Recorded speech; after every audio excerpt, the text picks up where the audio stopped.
If we didn't do it, I'll be having a very different conversation with our staff. And I saw a really good team pull together. We had a big problem.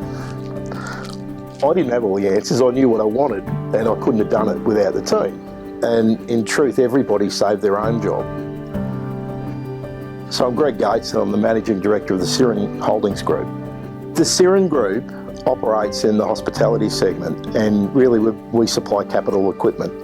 We've got a dishwasher factory, and we've been making commercial dishwashers for about 60 years. And off to the side, we've made a bit of warewashing chemical because we love our dishwashers to work properly, and they work best on good chemical. And so we've had this, our small chemical plant in our business, mostly for warewashing and then a bit of cleaning material. And so as we saw this COVID thing pop up, and you just watch it taking over country by country, we observed that it's going to hit Australia, and it's only a matter of time. And the feedback was life is going to be normal, and then it won't be. And so last Monday, I got our team in the room, and I got our chemist, and I got our ops people, and we all sat around, and I said, we've got to build a hand sanitizer, and I want it by the end of the week. At our core, we're a dishwasher manufacturer. We love dishwashers, right? And for us to make this pivot or this move to hand sanitizer took something. Alcohol-based sanitizers are really under pressure for raw materials, and so we have to look and say, well, what can we use? And so we formulated a non-alcohol based one because you can't get it. And so people are saying to us, I prefer an alcohol one, and we're like, sure, we all would, but we don't have it, and so this is what we've got. So by Wednesday, we'd done some previous work on a hand sanitizer, and by Wednesday we consolidated our position, and we started going into production for sampling, and then we had to pull some raw material together, and before we know it, today we produced our first bottles of hand sanitizer. And it really took something, and I had engineers working over the weekend to increase our capacity.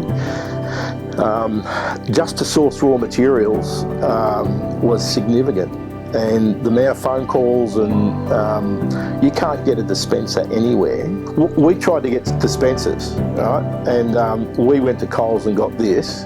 It's a foamer, and it takes a liquid and turns it into a foam, right? And so we just tipped the product out and put our own product in it, and now it's like a hand sanitizer that works beautiful. Now, I wished I could bring those sorts of things to market, can't get it. But what we could give is 5 litres of hand sanitizer.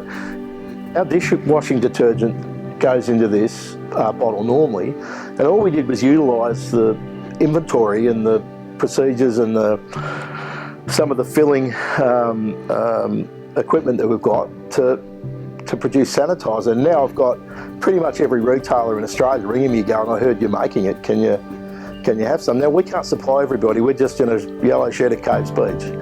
And but our orders are through the roof, and we spend a lot of time trying to plan it and improve, and these are our first ones. So a week ago this didn't exist, and now it does. And I've got people ringing me saying, can I order another 1,000, can I order another 1,000? And we've made such a shift in our business. Now we're doing training on the run. People are asking questions our staff have never asked before, and we're having little mini meetings, and we're saying, well, this is our current position. It might change tomorrow, but let's, the stock will be available then, etc., etc.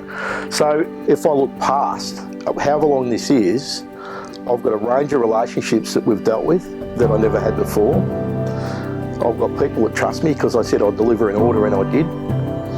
And what I've noticed is in adversity, everyone's jumped in, we've just made it work. And so it's been incredible, and it will start a new business for us, and that's our story.